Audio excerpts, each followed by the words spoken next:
A Marcela Almeida la conocí hace casi 20 años en el conflicto que el personal del INDEC llevó adelante con mucha valentía frente a las patotas que en aquel momento los amedrentaban para que la inflación diera menos. Bienvenida, Marcela, gracias por venir. Hola, buenas noches, ¿cómo estás? Tanto tiempo. Qué circular que es la historia. Tremendo, a veces, ¿no? Tremendo. Bueno, crítica, el INDEC, todo, sí, ¿no? Todo junto. Bueno, hoy renunció Marco Lavagna a la dirección del INDEC, lo hizo con un texto que nosotros recién repasamos, lleno de mensajes cifrados, en el cual dice que hay trabajo avanzado para actualizar las estadísticas, que él cree que se puede llevar adelante en breve. O sea, da a entender que lo corren porque él no quiso entregar el índice de inflación, que se va a conocer la semana que viene. ¿Cuánto hay de cierto en esto y qué dicen los trabajadores? No sabemos cuánto hay de cierto, sabemos lo que él nos dijo, que es parecido al mensaje ese que envió, digamos, nos lo dijo personalmente. Sí es cierto que el trabajo está hecho. De hecho, ya Guillermo Franco se había dicho, cuando era jefe de gabinete, que estaban las avales institucionales, faltaban para presentarlo. Eso iba a ser en noviembre. Y en octubre de este año que pasó, en el informe técnico que se presenta del IPC, sale el aviso de que en enero va a haber nuevo índice de inflación. O sea, está escrito, está publicado, entonces nosotros no teníamos ninguna duda de que eso era así. De hecho, trabajamos en esa, yo en particular trabajo en esa área, es así, está listo, se puede sacar el martes 10, que es la fecha de publicación. Contale a la gente, de paso, por si hay algún niño, ahora que estamos de vacaciones, capaz algún niño quiere estudiar matemática. Contale a la gente lo que haces en el INDEC, Marce. Lo que hago, lo que hacemos, ¿no? El IPC es un área muy compleja que empieza desde la recolección de los precios en los negocios. Los encuestadores y las encuestadoras van todos los días hábiles a recolectar precios en los negocios y con esa información de miles de precios se van produciendo pequeños índices primero que muestran cómo evolucionan, por ejemplo, las gaseosas base cola, le llamamos nosotros, o las bebidas alcohólicas, o la carne, o otros rubros que no tienen que ver con los alimentos. Y a partir de esos índices se arma un índice general, el nivel general del índice, que es ese numerito que sale todos los meses y dicen la inflación fue de tanto por ciento, que es...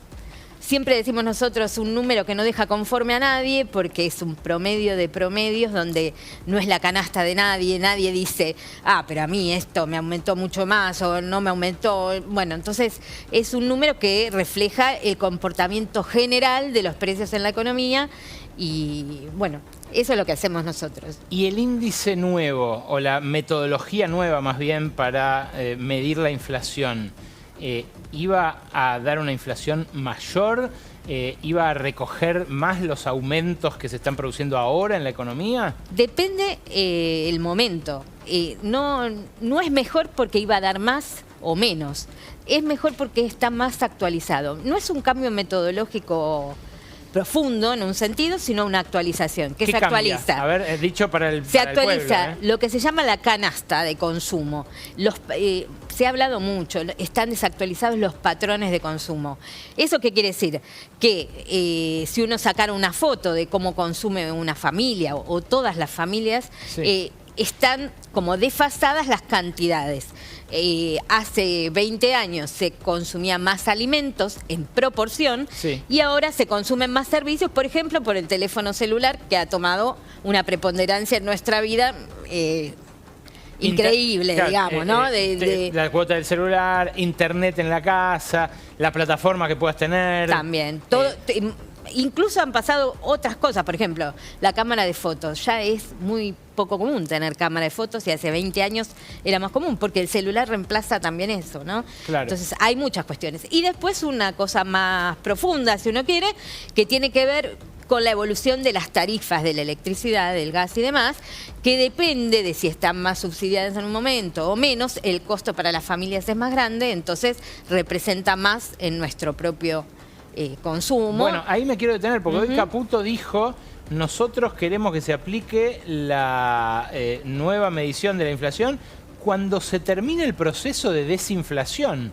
La verdad que esa es una frase grotesca, ¿no? ¿Qué es el proceso de desinflación? Después, ¿qué proceso viene? O sea, el gran problema acá es que las estadísticas, el INDEC no es independiente del poder político, depende formalmente del Ministerio de Economía. Entonces siempre hay alguno que tiene la idea de que sería mejor que se haga tal cosa o tal otra, no desde el punto de vista técnico, sino desde un punto de vista de una ventaja política. ¿Y cómo es eso en otros países, por ejemplo? En Brasil. En Brasil es independiente, o sea, tiene una estructura propia más parecida a lo que sería un banco central, digamos, o una universidad, la Universidad de Buenos Aires. O sea, siempre nosotros cuando hablamos de la independencia del poder político pensamos en ese tipo de ejemplos, donde el director sea elegido por una terna o que presente el Congreso, o alguna herramienta que permita que no dependa de que el ministro diga, no quiero el índice de inflación, que ya está preparado, ya está listo, está atrasado encima, porque digo, no es ajeno a nosotros que la encuesta de gastos que mide esos patrones de consumo es de 2017-2018, hace mucho ya. Y o es sea, la habría última que actualizarla de vuelta. Por supuesto, claro. Las recomendaciones dicen cada 5 años, 10 ya es una exageración, pero son encuestas muy costosas. Esta es de hace 20, claro. Claro. Entonces, no es que... sino, ¿cuándo se pueden cambiar las metodologías? Entre el 10 de diciembre y o sea, o entre la última elección y el 10 de diciembre hasta que asume un nuevo gobierno. Es ridículo, ¿no? Marcela, lo que viene haciendo el gobierno es postergar esta actualización desde hace tiempo. Ustedes ya lo habían advertido, ¿no? El año pasado. Sí, nosotros sacamos desde ATN-INDEC una declaración sobre el tema porque para nosotros...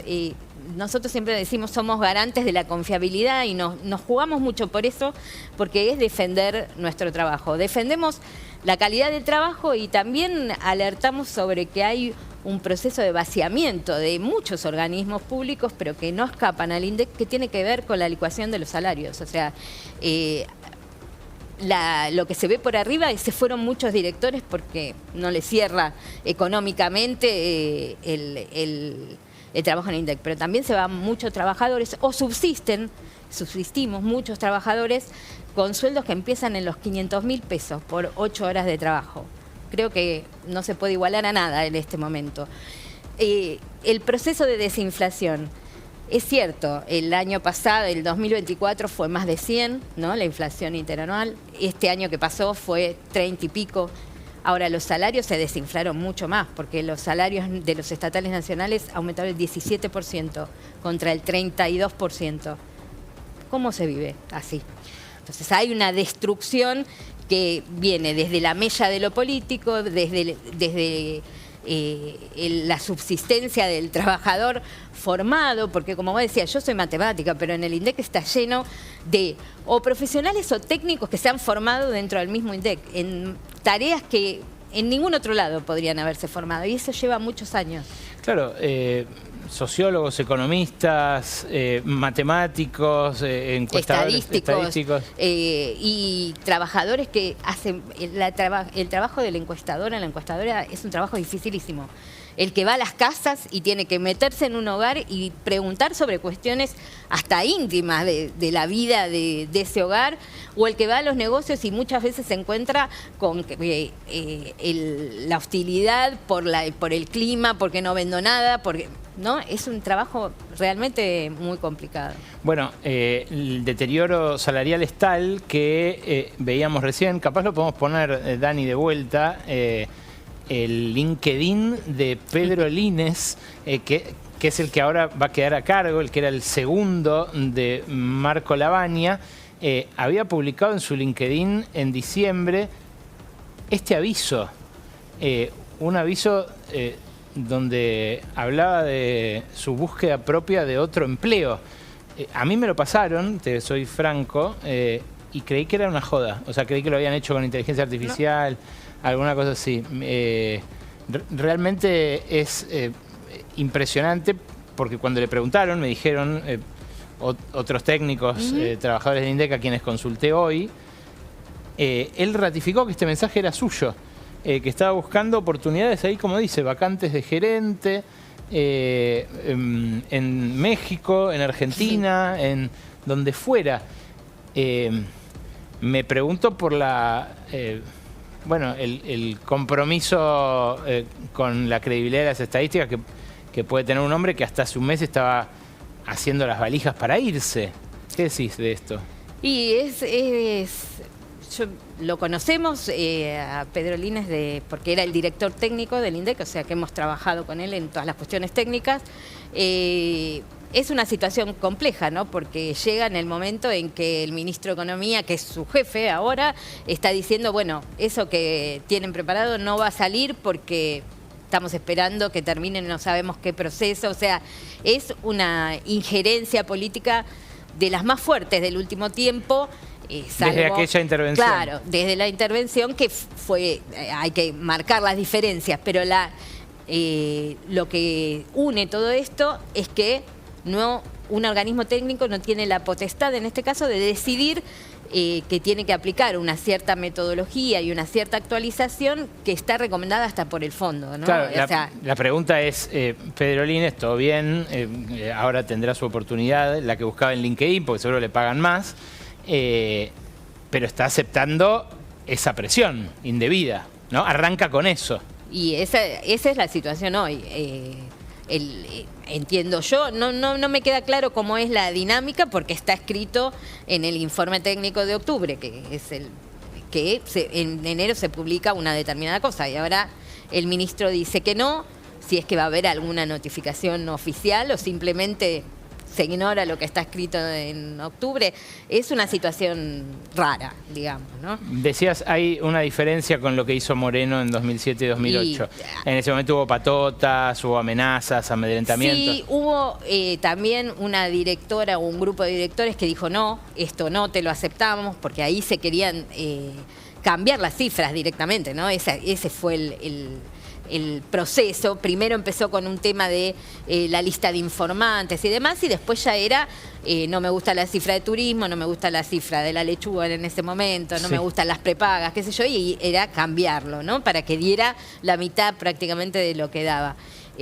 No es eso lo que pasa hoy, pero sí es cierto que un trabajo que está listo y que es pertinente actualizar, no se va a hacer en principio porque el Ministerio de Economía dice que hasta que no termine el proceso de desinflación, que la verdad que si hay un proceso de desinflación, cualquier índice tendría que medirlo. Uno empieza a sospechar que, bueno, o no está el proceso, no está tan desinflado, porque de hecho si uno mira en el gráfico que había antes, hay en los últimos meses hay un leve ascenso, digamos. Sí, recuperemos ese gráfico, el de la inflación mensual anualizada, porque es realmente una escalera ascendente. Ahí no se muestra la desinflación en ese periodo, y si lo hubiera, lo tendría que ver con cualquier medición. Es más, si esta medición mide mejor los patrones de consumo, si hay desinflación, tiene que haber desinflación con eso también, ¿no? Claro, ahí estamos viendo el gráfico en pantalla y bueno, esto es lo que hacía Milei cuando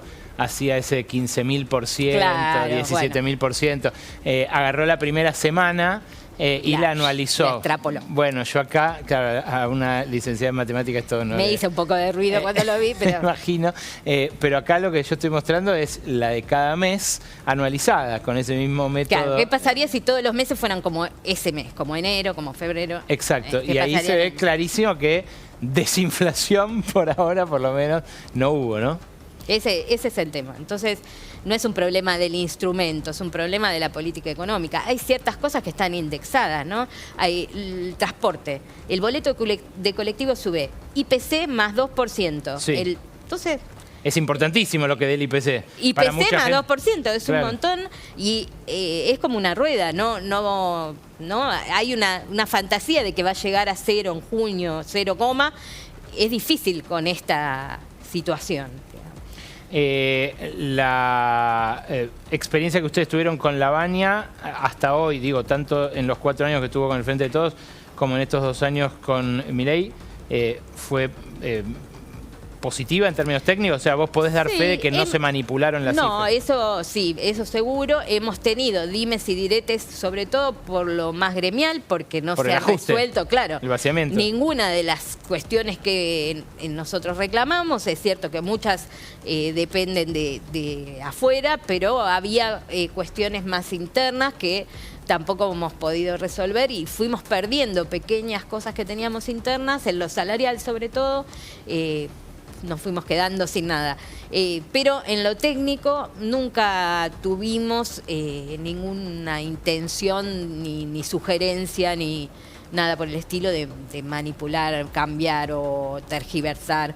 Eso hay que reconocerlo. Ahora esto les enciende una preocupación en este sentido. Y seguro, porque hay que ver hasta dónde llega, ¿no? Que no sean fusibles, que en cualquier momento saltan cuando no es solo que no quiero sacar el IPC nuevo, el índice de salarios también tiene algún cambio metodológico previsto prontamente. Y hay muchas estadísticas muy sensibles. Lo de la pobreza que vos mencionabas antes. Claro. Se conoce en marzo, ¿no? Mediados de marzo. En marzo, y es notable porque nosotros que venimos viendo todos los meses sacamos la valorización de la canasta básica y viene subiendo bastante por encima de la inflación, porque eso es lo que han subido los alimentos. Entonces, eso va a repercutir en la medición de la pobreza. Va a haber más pobres. Y seguramente. Bueno, eso es lo que eventualmente a ustedes les preocupa. El gobierno no quiera mostrar ahora que decidió imponer su criterio sobre lo técnico. Sí, claro. Igualmente creo que eso ya está cerrado porque eso ya es 2025. O sea, estamos hablando de lo que pasó en 2025. Eso está cerrado. Como que empieza ahora un nuevo capítulo en 2026. Lo de la pobreza ya está. No tiene mayor margen de moverse de lo que fue.